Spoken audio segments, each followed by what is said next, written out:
اعوذ باللہ من الشیطان الرجیم بسم اللہ الرحمن الرحیم الحمد للہ وکفا والصلاة والسلام علی عبادہ الذین اصطفا خصوصاً علی افضلہم وخاتم النبیین محمد الامین وعلی آلہ وصحبہ اجمعین اما بعد فقد قال اللہ تبارک وتعالی کما ورد فی سورۃ الزخرف اعوذ باللہ من الشیطان الرجیم بسم اللہ الرحمن الرحیم حامیم والکتاب المبین انا جعلناہ قرآنا عربیا لعلکم تعقلون وَإِنَّهُ فِي أُمِّ الْكِتَابِ لَدَيْنَا لَعَلِيٌّ حَكِيمٌ وقال تبارك وتعالى كما ورد في سورة الواقعة فلا أقسم بمواقع النجوم وإنه لقسم لو تعلمون عظيم إنه لقرآن كريم في كتاب مكنون لا يمسه إلا المطهرون تنزيل من رب العالمين وقال عز وجل كما ورد في آخر سورة الفجر بل هو قرآن مجيد في لوح محفوظ صدق الله العظيم رب اشرح لي صدري ويسر لي امري واحلل عقدة من لساني يفقهوا قولي اللهم ربنا الهمنا رشدنا واعذنا من شرور انفسنا اللهم ارنا الحق حقا وارزقنا اتباعه وارنا الباطل باطلا وارزقنا اجتنابه اللهم ارحمنا بالقرآن العظيم واجعله لنا اماما ونورا وهدى ورحمة اللهم ذکرنا منہ ما نسینا وعلمنا منہ ما جہلنا وارزقنا تلاوتہ آناء اللیل وآناء النہار واجعلہ لنا حجتا یا رب العالمین آمین۔ تعارف قرآن کے ضمن میں سب سے پہلی بات جو سمجھنے کی ہے وہ یہ کہ قرآن مجید کے بارے میں ہمارا اجمالی عقیدہ کیا ہے۔ یہ تین جملوں پر مشتمل ہو سکتا ہے۔ ہمارے نزدیک قرآن اللہ کا کلام ہے جو محمد الرسول اللہ صلی اللہ علیہ وسلم پر نازل ہوا، اور تیسرے یہ کہ یہ مکمل محفوظ شکل میں موجود ہے بنوعاً، اس میں نہ کوئی تحریف ہوئی ہے نہ کوئی تبدیلی ہوئی ہے۔ یہ کم سے کم تین اجزاء ہیں ہمارے عقیدے کے قرآن مجید کے بارے میں۔ لیکن اب اس کی کچھ علمی توضیحات۔ سب سے پہلے یہ کہ کلام ہونا، اس کا اللہ کا کلام ہونا،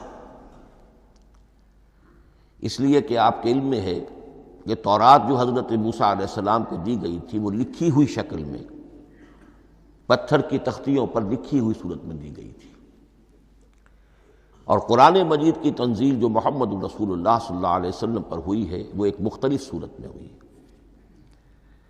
اس کو قرآن مجید خود اللہ کا کلام قرار دیتا ہے۔ چنانچہ سورہ توبہ کی آیت ہے، آیت نمبر 6،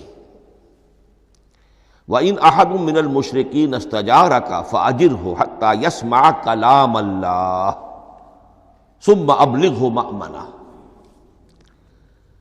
جب ہجرت کے 9ویں سال آخری وارننگ دی گئی تھی مشرکین عرب کو کہ اب صرف تمہیں چند مہینے کی مہلت دی جا رہی ہے، اس دوران میں آخری فیصلہ کر لو اسلام قبول کرنا ہے یا نہیں، اس لیے کہ اس کے بعد مشرکین عرب کے لیے کوئی رعایت نہیں ہوگی، جو لوگ اسلام قبول نہیں کریں گے انہیں تہہ تیغ کر دیا جائے گا۔ فَإِذَا انْسَلَخَ الْأَشْهُرُ الْحُرُمُ فَاقْتُلُوا الْمُشْرِكِينَ حَيْثُ وَجَدتُّمُوهُمْ۔ جب یہ مہلت ختم ہو جائے تو ان مشرکین کا قتل عام کرو۔ اس کی وضاحت پھر جب سورہ توبہ ہم پڑھیں گے تو اس وقت ہوگی، اس وقت یقیناً ذہن میں کچھ اشکالات آئیں گے لیکن اس وقت اس ضمن میں تفصیلی بحث کا موقع نہیں۔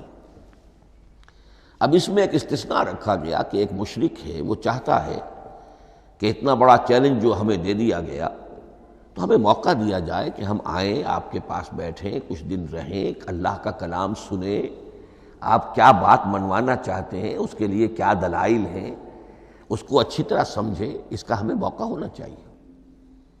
اس کے لیے یہ آیت نازل ہوئی کہ وَإِنْ أَحَدٌ مِّنَ الْمُشْرِكِينَ اسْتَجَارَكَ، اے نبی اگر ان مشرکین میں سے کوئی شخص آپ سے پناہ طلب کرے فَأَجِرْهُ، اسے پناہ دیجئے، حَتَّى يَسْمَعَ كَلَامَ اللَّهِ، یہاں تک کہ وہ اللہ کا کلام سن لے، ثُمَّ أَبْلِغْهُ مَأْمَنَا، پھر یہ بھی نہیں کہ اسی وقت اسے کہا جائے کہ تم مانتے ہو یا نہیں مانتے، نہیں، پھر اسے اس کے امن کے مقام پر پہنچا دو۔ یہ جو آیت ہے اس میں لفظ کلیئر آ گیا کہ قرآن مجید اللہ کا کلام ہے۔ لیکن اب اسی تل کے اوٹ میں پہاڑ والا مسئلہ ہے، ٹپ آف آئس برگ، اس کے نیچے وہ کتنا بڑا تودہ ہوتا ہے۔ کلام جو ہے اللہ تعالیٰ کی صفت ہے، اور یہ بڑا مسئلہ گہرا ہے، اور علم کلام کا ایک بڑا پیچیدہ مسئلہ ہے کہ ذات باری تعالیٰ اور اس کی صفات کے مابین کیا ربط و تعلق ہے۔ آیا صفات ذات کا جز ہیں، جزو لا ینفک ہیں، حصہ ہے، یا کچھ زائد بر ذات، جس کو علامہ اقبال نے ایک جگہ کہا ہے صفات ذات حق، حق سے جدا یا عین ذات۔ یہ ہمارے علم کلام کا ایک بڑا پیچیدہ مسئلہ ہے، لیکن یہ کہ اس میں متکلمین کا جو تقریباً اجماعی فیصلہ ہے وہ دو لفظوں میں آتا، لا عین ولا غیر۔ اللہ کی صفات نہ تو اس کی ذات کا عین ہے نہ اس کی ذات سے غیر ہے، بہت پیچیدہ شکل ہے، اور یہ بھی اس وقت کا میرا موضوع نہیں ہے، میں صرف کسی اور موضوع کے لیے صرف حوالے دے رہا ہوں۔ بہرحال قرآن مجید کا جو تعلق ہے ذات باری تعالیٰ کے ساتھ، وہ اس مسئلے سے بخوبی واضح ہو جاتا ہے کہ چونکہ یہ اللہ تعالیٰ کی صفت ہے، اور صفت کو ہم یہ نہیں کہہ سکتے کہ وہ ذات باری تعالیٰ سے جدا ہے، یہ بھی نہیں کہہ سکتے کہ اس کی ذات کا جزو لا ینفک ہے۔ کچھ اسی طرح کا تعلق ہے قرآن مجید کا ذات باری تعالیٰ کے ساتھ، لیکن یہ مسئلہ قرآن مجید میں خود بیان ہوا،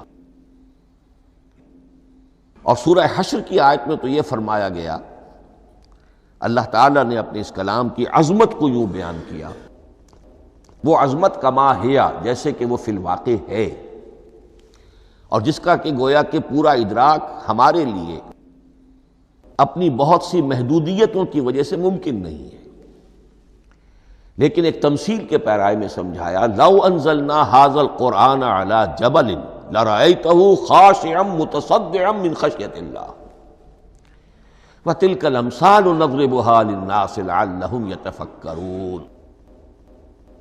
اگر ہم نے اس قرآن کو کسی پہاڑ پر اتار دیا ہوتا تو تم دیکھتے کہ وہ دب جاتا اور پھٹ جاتا اللہ کے خوف سے۔ اور یہ مثالیں ہیں جو ہم لوگوں کے لیے بیان کرتے ہیں تاکہ وہ غور کریں، تدبر کریں، سمجھیں۔ ما لا یدرک کلہ لا یترک کلہ، اگرچہ بتمام و کمال عظمت قرآن کا فہم ان کے لیے ممکن نہیں ہے، لیکن کسی درجے میں تو کچھ انعکاس اس کا ہو جائے، کچھ اندازہ ہو جائے، انسان اپنی ذہنی سطح کے اعتبار سے، اس کی مناسبت سے کسی درجے میں عظمت قرآن کا اندازہ کر لے، تو اللہ تعالیٰ کے ان الفاظ کو سامنے رکھے کہ لو انزلنا ھذا القرآن علی جبل لرأیتہ خاشعا متصدعا من خشیۃ اللہ۔ اب اس آیت کو سمجھنے کے لیے سورہ اعراف کی آیت نمبر 143 کو سمجھنا ہوگا، اسی اصول کے تحت کہ القرآن یفسر بعضہ بعضا، قرآن کا ایک حصہ دوسرے حصے کی تشریح کرتا ہے۔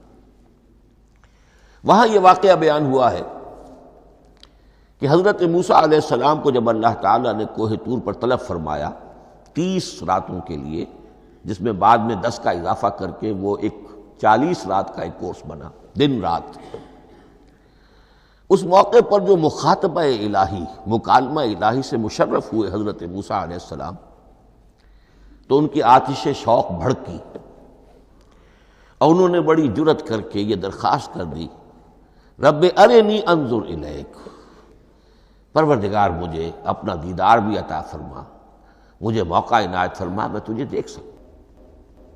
یہ ان کی وہ آتش شوق کا مسئلہ ہے۔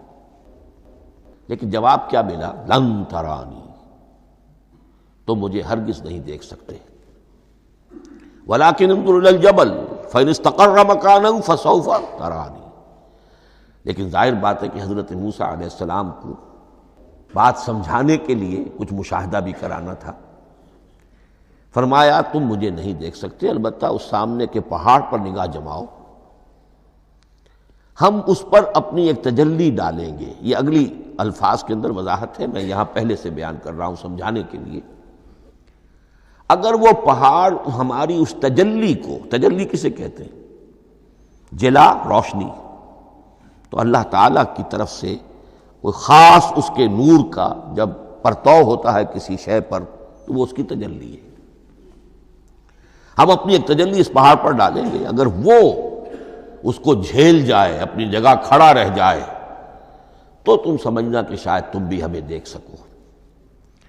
فلما تجلی ربہ للجبل، اب یہاں وہ لفظ آ گیا، جب اللہ نے تجلی اپنی پہاڑ پر ڈالی، جعلہ دکا وخر موسیٰ صعقا، وہ پہاڑ ریزہ ریزہ ہو گیا اور حضرت موسیٰ بے ہوش ہو کر گر گئے۔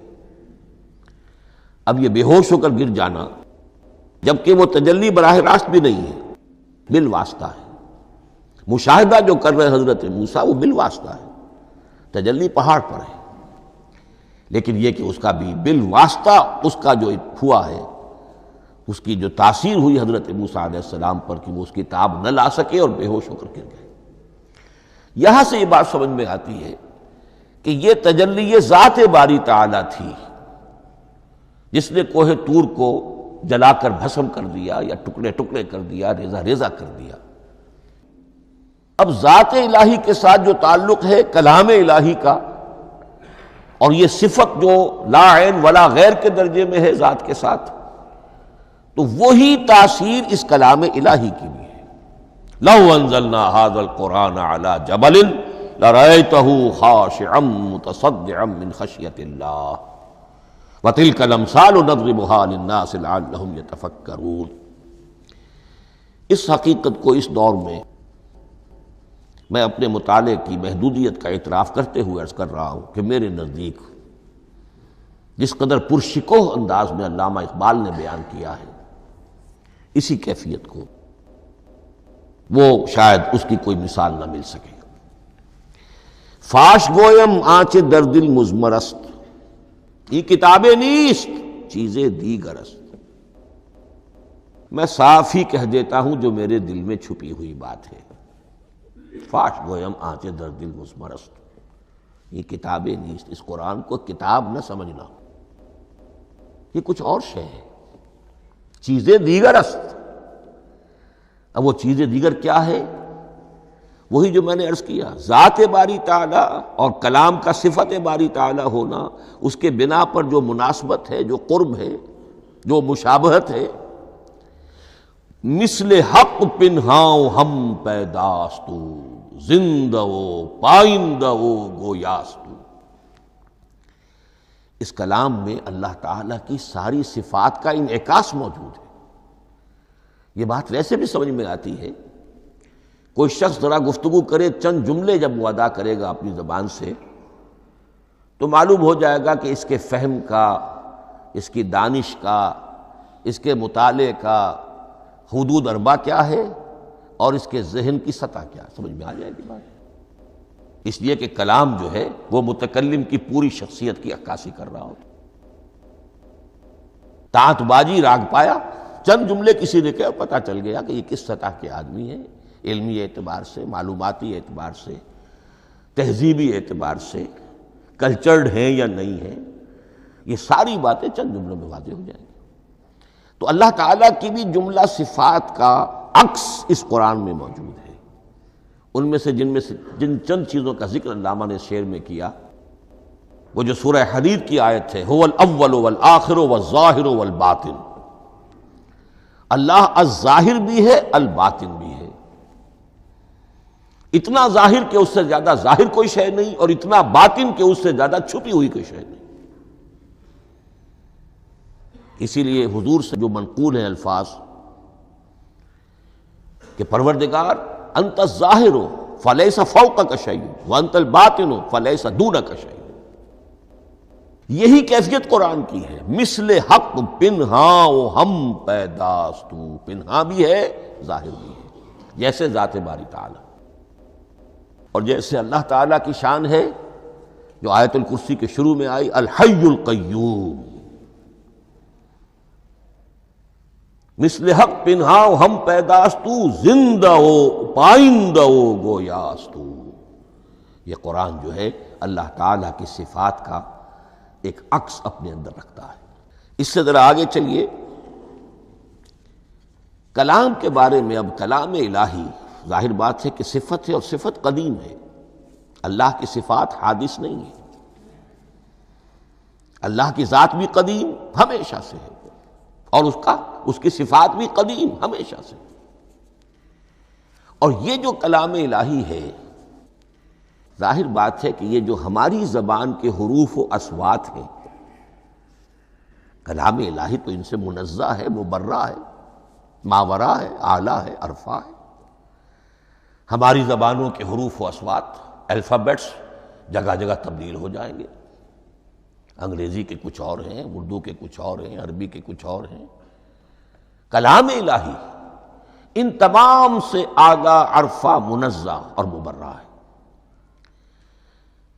یہ کلام الہی جب بھی نازل ہوا ہے، ظاہر بات ہے حضرت موسیٰ پر اگر کتاب اتاری گئی وہ بھی علم الہی سے آئی، لیکن وہ عبرانی زبان میں آئی۔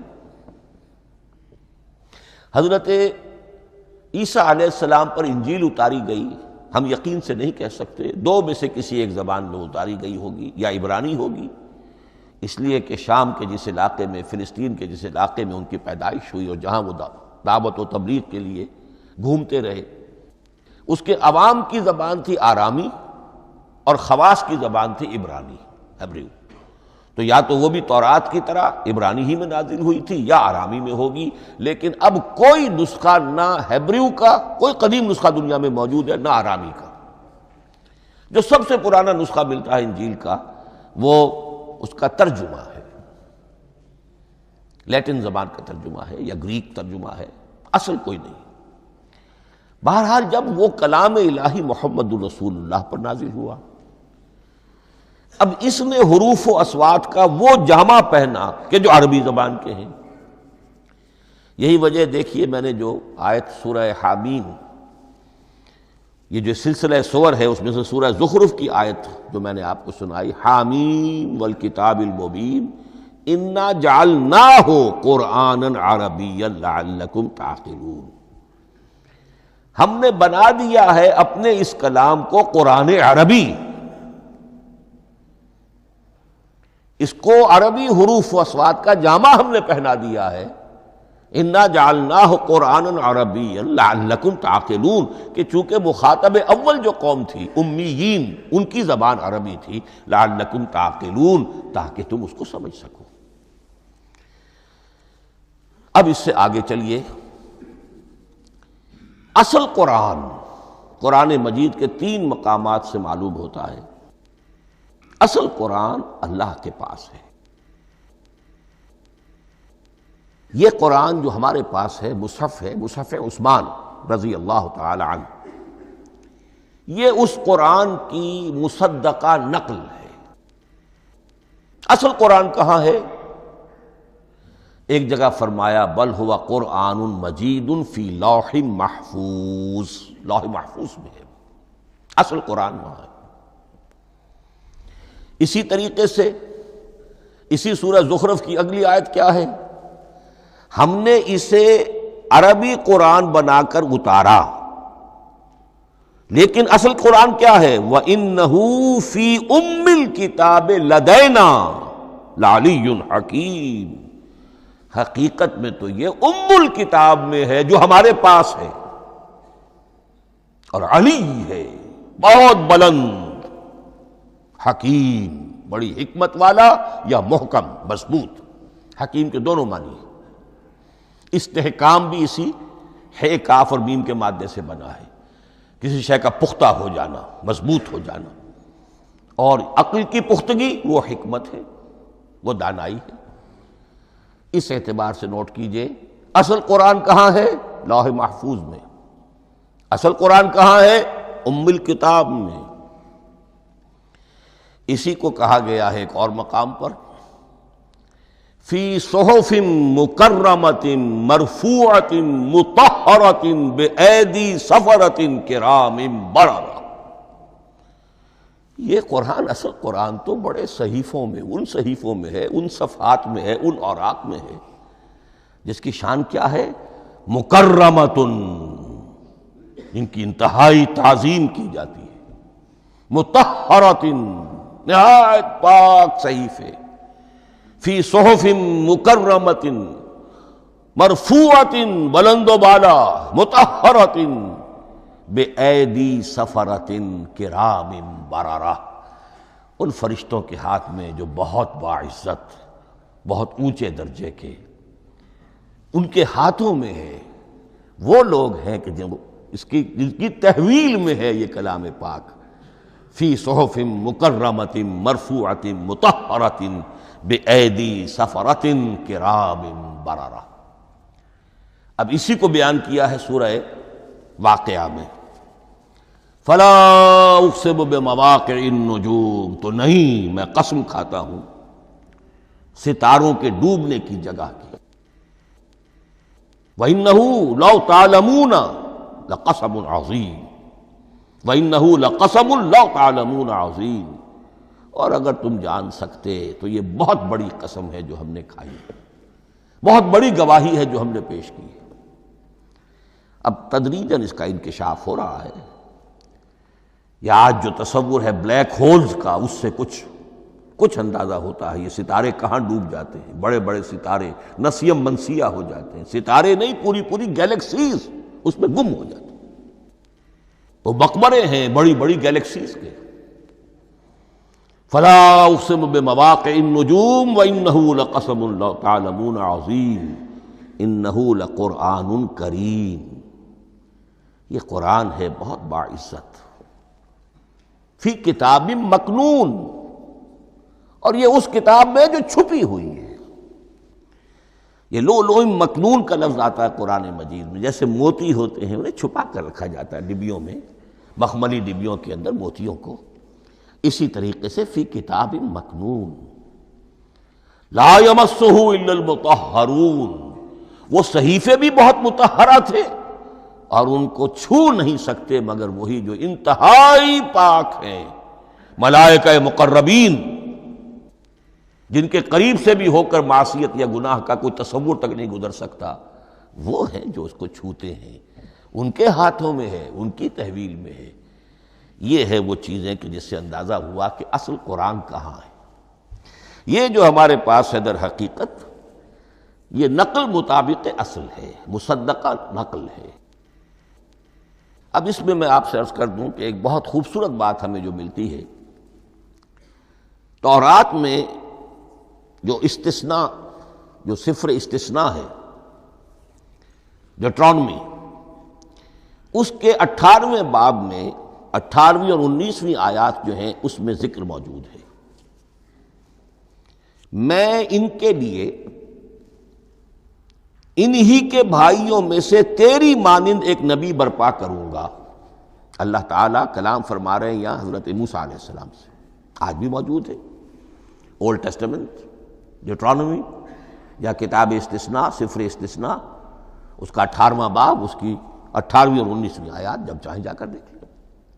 میں ان کے لیے ان کے بھائیوں ہی میں سے تیری مانند ایک رسول اٹھاؤں گا، میں ان کے لیے انہی کے بھائیوں میں سے تیری مانند ایک نبی برپا کروں گا اور اپنا کلام اس کے منہ میں ڈالوں گا، اور جو کچھ میں اس سے کہوں گا وہی وہ ان سے کہے گا۔ یہ ہے جو پیشین گوئی ہے محمد الرسول اللہ صلی اللہ علیہ وسلم کی۔ اور یہاں وہ فرق واضح کر دیا گیا، اے موسیٰ تم سے تو یا تو ہم نے کلام کیا ہے یا تمہیں جو کتاب دی ہے وہ لکھی ہوئی دی ہے، لیکن جو نبی تیری ہی مانند میں برپا کروں گا۔ اب اس میں بھی نوٹ کرنے کی بات ہے کہ حضرت موسیٰ کے مشابہ نبی اکرم صلی اللہ علیہ وسلم کے سوا کوئی نبی نہیں۔ صاحب کتاب وہ بھی تھے، صاحب کتاب محمد بھی ہے، صاحب امت وہ بھی تھے، اور صاحب امت محمد رسول اللہ ہے تیری مانند۔ صاحب شریعت، حضرت عیسیٰ صاحب شریعت نہیں تھے، شریعت موسوی ہی کو نافذ کرنے کے لیے آئے تھے۔ ان کی حیثیت دین موسوی کے مجدد کی تھی، ویسے نبی تھے، اللہ کے فضل و کرم سے نبی تھے، اس میں کوئی شک نہیں، رسول تھے، لیکن یہ کہ ان کے کام کی نوعیت کیا تھی، اس لیے کہ کوئی نئی شریعت لے کر نہیں آئے۔ اب بھی انجیل میں الفاظ موجود ہیں، don't think I have come to destroy law, the mosaic law جسے یہ کہتے ہیں، شریعت موسوی، وہ تم پر نافذ رہے گی، تم اس کی پابندی کرو گے، چونکہ صاحب شریعت رسول یا موسیٰ یا محمد صلی اللہ علیہ وسلم علیہ الصلوۃ والسلام، تو میں ان کے بھائیوں میں سے، اب بھائی کون ہوں گے؟ ظاہر بات ہے بنی اسرائیل، ان کے کزنز کون ہیں؟ بنی اسماعیل۔ بنی اسرائیلی تو جو بھی نبی ہے وہ انہی میں سے ہے، ان کے بھائیوں میں سے، تو بھائی تو ہوگا، ان کا کزن ہوگا، اب وہ کون ہے؟ بنی اسماعیل۔ تو ان کے بھائیوں میں سے گویا کہ غیر اسرائیلی جو ان کے قریب ترین قرابت دار ہوں گے وہ بنو اسماعیل ہیں۔ تیرے مانند صاحب شریعت نبی میں برپا کروں گا، لیکن اس پر جو میرا کلام اترے گا وہ کس شکل میں اترے گا؟ میں اپنا کلام اس کے منہ میں ڈالوں گا، اور پھر وہ جو کچھ کہے گا وہ وہی کہے گا جو میں نے کہا ہے۔ اب اس کے حوالے سے ایک بہت اہم بات سمجھ لیجئے، اور قرآن مجید کے دو اہم مقامات کی وضاحت اس سے ہو جائے گی۔ یہ کلام اللہ، قرآن مجید میں اس کو قول جبرائیل بھی کہا گیا ہے۔ کلام اللہ حضرت جبرائیل کے ذریعے سے جب ادا ہوا ہے تو قول جبرائیل ہے، اور پھر جب وہ محمد الرسول اللہ کی زبانی ادا ہوا تو قول رسول ہے، قول محمد ہے صلی اللہ علیہ وسلم۔ یہ قول اللہ بھی ہے، قول جبرائیل بھی ہے، اور قول محمد بھی ہے بیک وقت۔ یہ بات دیکھیے سورۃ تکویر، اذا الشمس کورت، انہ لقول رسول کریم ذی قوت عند ذی العرش مکین مطاع ثم امین وما صاحبکم بمجنون۔ یہ یہاں پر حضرت جبرائیل کا ذکر ہو رہا ہے۔ وما ہوا بقول شیطان الرجیم، محمد تک اس قرآن کو لانے والا تو وہ بلند پائے کا فرشتہ ہے، یہ کوئی شیطان رجیم نہیں ہے، اس لیے کہ مکے والوں نے کہہ دیا تھا ہو سکتا ہے کوئی بدروح آئی ہو محمد پر، اور اس بدروح نے کوئی الٹی سیدھی بات سکھا دی ہو، نہیں۔ انہ لقول رسول کریم، یہاں رسول کریم کون ہے؟ حضرت جبرائیل۔ انہ لقول رسول کریم ذی قوت عند ذی العرش مکین، بڑی قوت والا اور جس کا بڑا اونچا مقام اور مرتبہ ہے عرش والے کے قریب۔ ذی قوت عند ذی العرش مکین مطاع ثم امین، وہ فرشتوں کے مطاع ہیں، فرشتے ان کی اطاعت کرتے ہیں، فرشتوں کے سردار ہیں، اور پھر ساتھ ہی پورے امین ہیں، جبرائیل امین، یہ ہم لفظ استعمال کرتے ہیں۔ اور اس کے بعد آگے جا کے فرمایا وما ہوا بقول شیطان الرجیم، یہ کسی شیطان رجیم کا قول نہیں ہے۔ اب یہاں اس سورہ تکویر میں قرآن کو قول جبرائیل قرار دیا گیا، لیکن سورۃ الحاقہ میں چلیے، اس کے آخر میں آتا ہے انہ لقول رسول کریم وما ہوا بقول شاعر قلیلا ما تؤمنون ولا بقول کاہن قلیلا ما تذکرون تنزیل من رب العالمین۔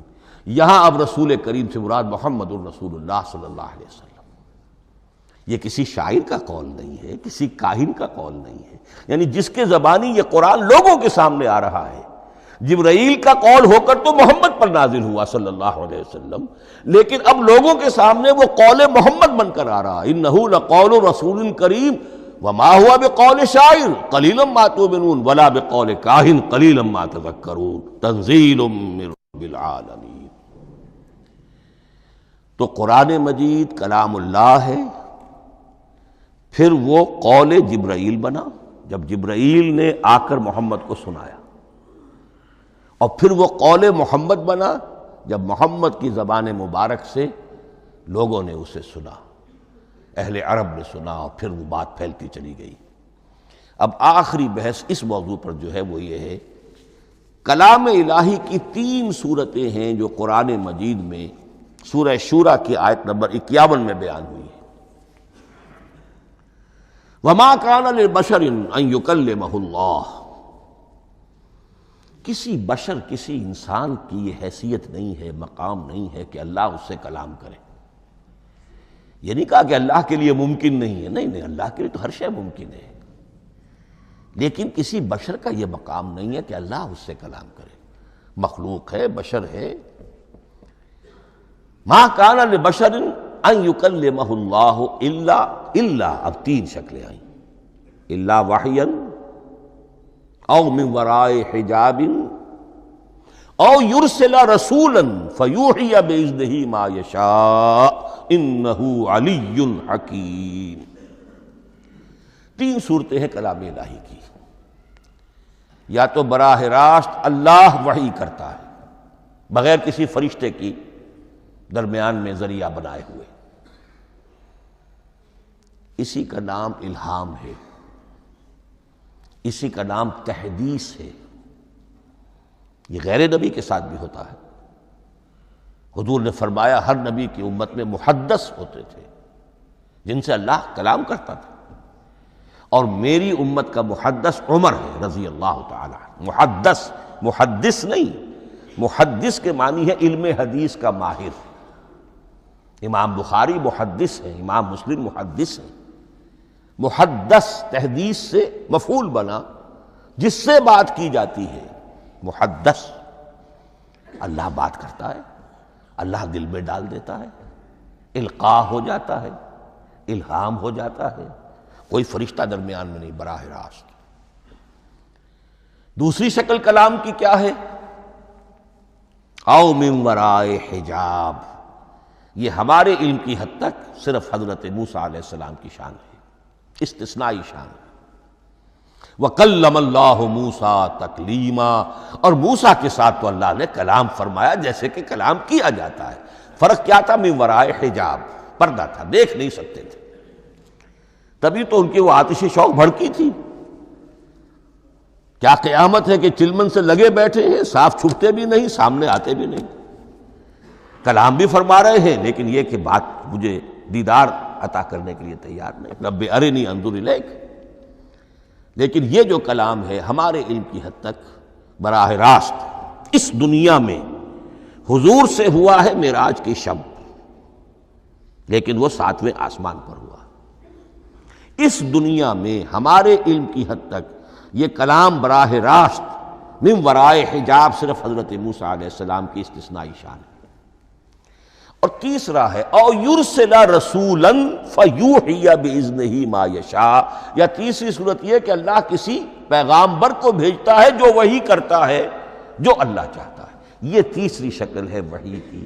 قرآن مجید اس تیسری شکل میں نازل ہوا ہے محمد الرسول اللہ صلی اللہ علیہ وسلم پر۔ حضور کو جو الہام ہو جاتے تھے، جو حضور کو القاء ہو جاتا تھا، جو آپ کے دل میں براہ راست اللہ کی طرف سے وحی آتی تھی، وہ قرآن میں شامل نہیں ہے۔ اگرچہ حضور کے خواب بھی سچے تھے، وہ بھی اللہ کی طرف سے ہوتے تھے، شیطان کی آمیزش نہیں ہو سکتی تھی، لیکن یہ بھی قرآن میں شامل نہیں ہے۔ قرآن میں شامل ہے تیسری قسم کی وحی، او یرسل رسولا، پھر ہم بھیجتے ہیں ایک پیغامبر کو فرشتوں میں سے۔ اللہ یستفی من الملائکۃ رسلا ومن الناس، اللہ چن لیتا ہے فرشتوں میں سے بھی اپنا پیغامبر اور انسانوں میں سے بھی۔ تو فرشتے کے ذریعے سے ایک فرشتہ جو اللہ سے لیتا ہے اور انسان، رسول انسان تک پہنچا دیتا ہے۔ اب وہ رسول انسان، رسول بشر جو ہے وہ اپنے ہم نوع، ہم جنس لوگوں کو پہنچاتا ہے۔ تو اللہ یستفی من الملائکۃ رسلا ومن الناس، یہاں وہی بات فرمائی او یرسل رسولا فیوحی باذنہ ما یشاء، پھر وہ وحی کرتا ہے اللہ کے حکم سے جو اللہ چاہتا ہے۔ یہ کلام الہی کی یہ تیسری شکل ہے جو محمد الرسول اللہ صلی اللہ علیہ وسلم پر نازل ہوا، اور وہ ہے قرآن حکیم۔ اب ایک اور بحث جو علمی ہے وہ یہ ہے کہ حضور پر جو اس کا نزول ہوا اس کی کیفیات کیا تھی۔ دو الفاظ استعمال ہوتے ہیں، انزال بھی اور تنزیل بھی۔ ان دونوں میں فرق کیا ہے اس کو نوٹ کر لینا چاہیے۔ لغوی اعتبار سے جان لینا چاہیے، نزل ینزل کسی کا خود اترنا، نازل ہونا، اترنا۔ انزل ینزل دفعتاً اتار دینا، کسی اور نے کسی شے کو دفعتاً نیچے اتار دیا۔ یہی مفہوم نزلہ کے ساتھ بے لگ جائے تو آ جاتا ہے، با کے ساتھ نزلہ بہی، یہ اتارنے کے مفہوم میں آئے گا۔ لفظی ترجمہ یہ بھی کر سکتے وہ اترا اس شے کے ساتھ۔ نزلہ بہ الروح الامین، اس کو لے کر نازل ہوا خود روح الامین فرشتہ علی قلبک، اے محمد صلی اللہ علیہ وسلم آپ کے قلب مبارک پر۔ تو نزلہ بے اور انزال اس کے معنی ایک ہی ہے، لیکن اگلا لفظ ہے تنزیل، نزل ینزل تنزیلا، اس کے معنی ہے رفتہ رفتہ، تدریجاً، نجمن نجمن، تھوڑا تھوڑا کر کے، وقفے وقفے سے اتارنا۔ جیسے عربی میں اعلام کہیں گے کسی کو کچھ بتا دینا، باخبر کر دینا، مطلع کر دینا، بھائی مطلع کر دیا میں نے، اب تم جانو تمہارا کام، یہ اعلام کہلائے گا۔ تعلیم کسے کہتے ہیں؟ سکھانا، درجہ بدرجہ، دیکھنا اس کی استعداد کیا ہے، آج یہ کیا بات سمجھ سکتا ہے، میں اتنے ہی درجے تک سمجھاؤں، اب کل میں اسے مزید سمجھاؤں گا، پرسوں مزید سمجھاؤں گا۔ یہ درجہ بدرجہ کسی شے کو سمجھانا، یہ تعلیم ہے۔ تو انزل ینزل انزالا، یہ ہے اتار دینا دفعتاً، اور نزل ینزل تنزیلا، یہ ہے تدریجاً اتارنا۔ اب قرآن مجید کے لیے یہ دونوں الفاظ مستعمل ہیں، لیلۃ القدر اور لیلۃ المبارکہ۔ اب یہ دو بھی نوٹ کر لیجئے، قرآن مجید میں چونکہ اہم مضامین کم سے کم دو جگہ پر ضرور آتے ہیں۔ انا انزلناہ فی لیلۃ القدر، یہاں انزلنا ہے، نزلنا نہیں ہے، انزلنا ہے، ہم نے اتارا اس کو لیلۃ القدر میں۔ اور باقی صورت تو آپ کو یاد ہوگی، وما ادراک ما لیلۃ القدر، لیلۃ القدر خیر من الف شہر، تنزل الملائکۃ والروح فیہا باذن ربہم من کل امر، سلام ہی حتی مطلع الفجر۔ لیکن یہ اہم مضمون قرآن مجید میں دوسری جگہ بھی ہے، سورہ دخان کے شروع میں فرمایا حامیم والکتاب المبین انا انزلناہ فی لیلۃ مبارکۃ انا کنا منذرین فیہا یفرق کل امر حکیم امرا من عندنا انا کنا مرسلین رحمتا من ربک انہ هو السمیع العلیم۔ یہ لیلۃ المبارکہ ہے، ایک ہی ہے، لیلۃ القدر اور لیلۃ المبارکہ، ان دونوں کے لیے وہی انزلنا کا لفظ آیا۔ لیکن یہ کہ سابقہ کتابوں کے اعتبار سے قرآن مجید کا فرق واضح کیا گیا ہے۔ مثلا سورہ نساء کی آیت نمبر 136 بہت نمایاں ہے، بہت نمایاں ہے۔ وہاں فرمایا گیا یا ایھا الذین آمنوا آمنوا باللہ ورسولہ والکتاب الذی نزل علی رسولہ والکتاب الذی انزل من قبل۔ اے ایمان کے دعوے دارو، حقیقتاً ایمان لاؤ، ایسے ایمان لاؤ جیسے ایمان لانے کا حق ہے، اللہ پر بھی اور اس کے رسول پر بھی، اور اس کتاب پر بھی جو اللہ نے اپنے رسول پر نازل فرمائی، اور اس کتاب پر بھی جو اللہ نے پہلے نازل فرمائی۔ لیکن نازل کے لیے یہاں آیا حضور کے لیے والکتاب الذی نزل علی رسول، تنزیل کی شکل میں، اور تورات کے لیے والکتاب الذی انزل من قبل، وہ تو دفعۃ واحداً لکھی ہوئی تختیوں کی شکل میں حضرت موسیٰ علیہ السلام کو دے دی گئی تھی۔ تو یا ایھا الذین آمنوا آمنوا باللہ ورسولہ والکتاب الذی نزل علی رسولہ والکتاب الذی انزل من قبل۔ یہ جو تنزیل ہوئی ہے حضور پر، یعنی لیلۃ القدر میں جو رمضان مبارک میں ہے، پورا قرآن لوح محفوظ سے، کتاب مکنون سے، ام الکتاب سے نقل کر کے اتار دیا گیا سمائے دنیا تک۔ پہلا آسمان جسے ہم کہتے ہیں سمائے دنیا، وہ آسمان جو قریب ترین ہے دنیا کے، وہاں سے اب یہ درجہ بدرجہ تھوڑا تھوڑا چند آیتیں، چند سورتیں، پھر آیتیں، پھر سورتیں، یہ نازل ہوا محمد الرسول اللہ صلی اللہ علیہ وسلم پر۔ گویا کہ پہلا مرحلہ انزال کا ہے، پورا قرآن لوح محفوظ یا کتاب مکنون یا ام الکتاب سے نقل کر کے اتار دیا گیا سمائے دنیا تک۔ یہ ہے انزل ینزل انزالا، انا انزلناہ فی لیلۃ القدر انا انزلناہ فی لیلۃ مبارکہ۔ لیکن محمد الرسول اللہ پر یہ نازل ہوا اب تھوڑا تھوڑا، نجمن نجمن، درجہ بدرجہ، تدریجاً۔ یہ ہے تنزیل۔ اس تنزیل کی حکمت قرآن مجید میں بیان ہوئی ہے، اور اس اعتبار سے کہ اہل عرب نے، اہل مکہ نے اعتراض کیا تھا کہ یہ پورا قرآن کیوں نہیں محمد ایک ہی مرتبہ پیش کر دیتے صلی اللہ علیہ وسلم۔ اس میں جو چیز مضمر تھی وہ یہ تھی کہ چونکہ یہ حقیقت میں اللہ کا کلام نہیں ہے، یہ محمد کا اپنا کلام ہے، تو کوئی شاعر دنیا میں ایسا نہیں ہے جو ایک دم اپنا پورا دیوان دے دے۔ وہ تو ساری عمر میں تھوڑا تھوڑا، آج غزل کہی، کل قصیدہ کہا، پرسوں کچھ اور کہا، پھر وہ جمع ہوتا ہے تو وہ دیوان بنتا ہے۔ اسی طریقے سے تو یہ کر رہے ہیں۔ اگر یہ اللہ کا کلام ہوتا تو بیک وقت آ جاتا۔ یہ تو ذرا محنت کرتے ہیں، کچھ اس کے اندر اس کو اپنی محنت سے کوشش کر کے کچھ موضوع کرتے ہیں، کلمات، الفاظ، اور اس طریقے سے رفتہ رفتہ لے کر آ رہے ہیں۔ اس لیے ان کا اعتراض نقل ہوا ہے یہ، وَقَالَ الَّذِينَ كَفَرُوا لَوْلَا نُزِّلَ عَلَيْهِ الْقُرْآنُ جُمْلَةً وَاحِدَةً، انہوں نے کیوں نہیں اترا یہ قرآن پورا کا پورا ایک ہی بار؟ یہ اعتراض تھا۔ اس اعتراض کے جو جوابات دیے گئے ہیں وہ نوٹ کیجئے کہ لوگوں کے حق میں یہ مفید ہے، یہ پورے قرآن کا تحمل ایک وقت میں کر نہیں سکتے۔ یہ پورا قرآن تو ایک ہی مرتبہ اگر پہاڑ پر بھی اتار دیا جاتا تو وہ پھٹ جاتا، دب جاتا۔ وَقُرْآنًا فَرَقْنَاهُ لِتَقْرَأَهُ عَلَى النَّاسِ عَلَى مُكْثٍ وَنَزَّلْنَاهُ تَنزِيلًا، سورہ بنی اسرائیل آیت 106۔ یہ وہ قرآن ہے جس نے ہم نے جس کو ٹکڑے ٹکڑے کر کے، فرق نہ ہو، فرق توڑ دینا، تھوڑا تھوڑا کر کے ہم نے کر دیا، لِتَقْرَأَهُ عَلَى النَّاسِ عَلَى مُكْثٍ، تاکہ آپ اسے پڑھ کر سنائے لوگوں کو وقفے وقفے سے، تاکہ وہ سہار سکیں، سنبھال سکیں، برداشت کر سکیں۔ وَنَزَّلْنَاهُ تَنزِيلًا، اسی وجہ سے ہم نے اسے نازل کیا ہے بطرز تنزیل، بطرز انزال نہیں، بطرز تنزیل۔ وَقُرْآنًا فَرَقْنَاهُ لِتَقْرَأَهُ عَلَى النَّاسِ عَلَى مُكْثٍ وَنَزَّلْنَاهُ تَنزِيلًا۔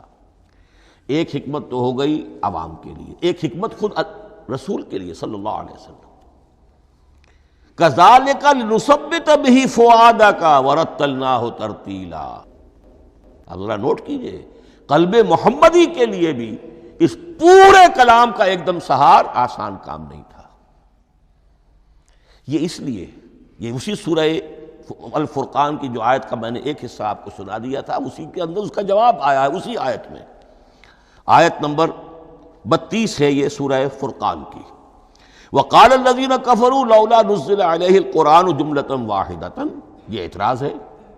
جواب کیا ہے؟ كَذَلِكَ لِنُثَبِّتَ بِهِ فُؤَادَكَ، ہم نے یہ اس لیے کیا ہے نبی کہ اس کے ذریعے سے آپ کے دل کو ٹھہراؤ اور جماؤ عطا کرے۔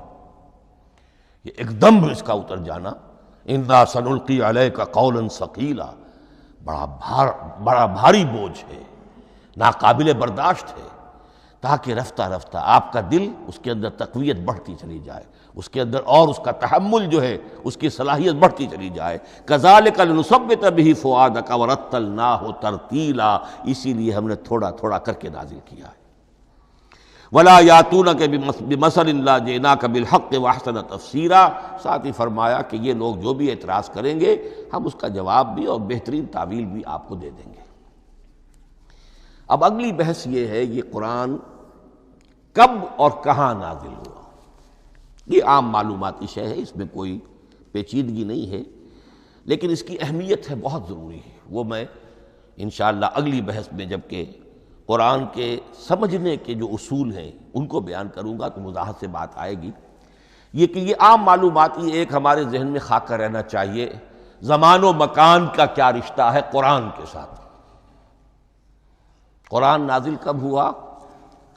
ہمارا چونکہ عام طور پر جو معمول ہے، ہم تو جو کرسچین ایرا ہے اس کے حوالے سے ہمارے ذہن کے اندر سارا حساب کتاب ہے، تو سن 610 عیسوی سے لے کر 632 عیسوی تک شمسی حساب سے 22 سالوں میں قرآن نازل ہوا ہے۔ 571 حضور کی ولادت کا سال ہے، 571 عیسوی۔ 610 میں آپ 39 سال کے ہوئے، لیکن قمری حساب سے 40 کے ہو چکے۔ 610 میں قرآن کی تنزیل شروع ہوئی اور 632 میں آپ کا انتقال ہوا۔ 22 برس زمانی اعتبار سے نقشہ ذہن میں رکھیے، اور اسے ہم اگر دوسرے حساب سے کہیں گے تو عام الفیل، وہ جو ابرہہ آیا تھا بیت اللہ کو ڈھانے کے لیے، وہ سال عربوں میں بہت مشہور ہو گیا تھا، اور وہی سال حضور کی ولادت کا ہے۔ تو عام الفیل ہی میں حضور کی ولادت ہوئی، لہذا 40 عام الفیل میں قرآن مجید کا نزول شروع ہوا، اور 11 ہجری تک یہ 23 برس بنتے ہیں قمری حساب سے۔ ایک رائے یہ بھی ہے کہ قرآن کا نزول 20 برس میں ہوا ہے، اور اس میں وضاحت یہ ہے کہ پہلے 3 سال اللہ تعالیٰ نے ایک فرشتے کو، حضرت اسرافیل علیہ السلام کو مامور کیا تھا حضور کی تعلیم پر۔ دنیاوی اعتبار سے حضور نے کوئی تعلیم حاصل نہیں کی، آپ امی تھے۔ آپ نے دنیاوی اعتبار سے کسی کے سامنے زانو تلمس طے نہیں کیا، کہیں کوئی تعلیم حاصل نہیں کی، کہیں کوئی تحصیل علم نہیں کی، لیکن اللہ تعالیٰ نے علمہ شدید القویٰ، اللہ تعالیٰ نے جو کچھ انہیں سکھایا ہے، جو علم انہیں عطا کیا ہے، تو ایک روایت یہ ہے کہ 3 برس تک، اور اس کے بعد پھر قرآن نازل ہونا شروع ہوا تو 20 برس تک قرآن نازل ہوا۔ لیکن وہ لوگ بھی مانتے ہیں کہ سورہ علق کی آیتیں نازل ہو چکی تھی، پھر 3 برس کا وقفہ ہے۔ سورہ علق کی آیتیں کیا ہیں؟ جو پہلی وحی ہے، اقرأ بسم ربک الذی خلق، خلق الانسان من علق، اقرأ وربک الاکرم الذی علم بالقلم، علم الانسان ما لم یعلم۔ گویا کہ بسم اللہ ہو رہی ہے محمد الرسول اللہ صلی اللہ علیہ وسلم کی تعلیم کی، اور جن گھرانوں میں یہ رواج ابھی تک چل رہا ہو، بسم اللہ بچوں کی کراتے ہیں، ایک تقریب کی شکل میں منعقد کرتے ہیں، ہمارے ہاں یہ رواج تھا، اب ہم چھوڑ چکے ہیں، کہ جو تقریب بھی حضور کی اور صحابہ کی زندگیوں سے ثابت نہ ہو، ہمیں کوشش کرنی چاہیے کہ ان تقریبات کا سلسلہ منقطع کریں۔ ما انا علیہ واصحابی، ہماری تقریبات جو ہیں وہ بس وہیں تک محدود رہنی چاہیے۔ بہرحال وہ جو ایک چلتی ہے روایت، 4 سال 4 مہینے 4 دن کا بچہ یا بچی ہو تو بسم اللہ یہی آیتیں پڑھی جاتی ہیں۔ پڑھ تو نہیں سکتا، انگلی رکھ کر پڑھانے والا کوئی عالم دین بیٹھ جاتا ہے سامنے، وہ نہا دھو کر بچہ یا بچی بیٹھی ہوئی ہے، اور اس کو اقرأ بسم ربک الذی خلق، خلق الانسان من علق، اقرأ وربک الاکرم الذی علم بالقلم، علم الانسان ما لم یعلم۔ اب اس میں تو سارا پڑھنے پر زور ہے، حصول علم پر زور ہے، کسی تبلیغ کا حکم ہی نہیں، ابھی رسالت کا کوئی تذکرہ کچھ بھی نہیں، اس میں تو قیامت کا بھی کوئی ذکر نہیں۔ اب اس کے بعد روایت یہ ہے کہ 3 برس تک پھر حضرت اسرافیل دن رات حضور کے ساتھ رہے ہیں اور آپ کی تعلیم ہوئی ہے، اور پھر 3 برس کے بعد پھر وحی کا سلسلہ شروع ہوا ہے، واللہ عالم۔ لیکن یہ کہ جب سورہ اقرا نازل ہو چکی ہے، اس کی 5 آیتیں، تو وہ 3 برس بھی اس کا وقفہ شمار ہوں گے، زمانہ نزول پھر وہی 23 برس رہے گا۔ اسی کے ساتھ میں نے عرض کیا تھا کہ دوسری بات یہ کہاں نازل ہوا قرآن۔ ایک لفظ میں تو یہ سمجھ لیجئے یہ حجاز میں نازل ہوا۔ حجاز جزیرہ نماء عرب کا ایک خاص حصہ ہے، پہاڑی سلسلہ، یوں سمجھ لیجئے، اس کو ذہن میں رکھیے۔ جزیرہ نماء عرب جو ہے وہ شمال سے جنوب کی طرف چوڑا ہوتا جاتا ہے، شمال میں شام اور عراق کی طرف جاتا ہے تو وہ تنگ ہے، پھر نیچے چوڑا ہو رہا ہے۔ اس کا جو مغربی ساحل ہے، جس پر جدہ کی بندرگاہ بھی ہے، ینبو کی بھی ہے، اس کے کہیں وہ ایک میدان شروع ہوتا ہے ساحل سے، کہیں وہ بہت مختصر ہے، کہیں خاصا چوڑا ہے، اس کو کہتے ہیں تہامہ۔ پھر ایک پہاڑی سلسلہ ہے، اس کو کہتے ہیں حجاز۔ یہ پہاڑی سلسلہ جو ہے اس کے بعد جو ہے وہ نجد کہلاتا ہے، وہ سطح مرتفع ہے، پلیچو۔ تو یہ تین حصے ہیں جزیرہ نما عرب کے جغرافیائی اعتبار سے، اور حجاز کہتے بھی ہیں پردے کو، حاجزن، پردہ جو دو چیزوں کے درمیان حائل ہو جائے۔ تو یوں سمجھیے کہ یہ فلیٹ ہے نجد کا، اور یہ فلیٹ ہے میدان، یہ ہے تہامہ کا، اور درمیان میں یہ پہاڑی سلسلہ کھڑا ہوا ہے۔ تو یہ گویا کہ ان دونوں کو جدا کر رہا، یہ حجاز ہے۔ اس حجاز ہی کا شہر مکہ ہے، اس حجاز ہی کا شہر مدینہ ہے، اس حجاز ہی کا شہر طائف ہے، اس حجاز ہی کی آخری ٹپ سمجھ لیجئے تبوک ہے۔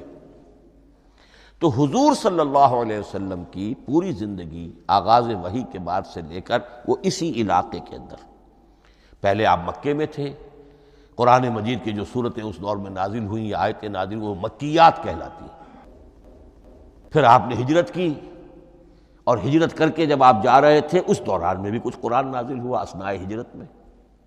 پھر آپ مدینے تشریف فرما ہوئے، اب وہ ہم کہتے ہیں مدنی قرآن، لیکن مدنی قرآن سارا مدینے میں نازل نہیں ہوا۔ آپ کبھی جا رہے کسی مہم پر، کسی جنگ کے لیے، غزوہ بدر کے لیے آ گئے ہیں، تو وہاں جو آیات نازل ہو رہی ہیں وہ مدینے میں تو نہیں ہو رہی۔ براڈ تقسیم تو یہی ہے، مکی مدنی۔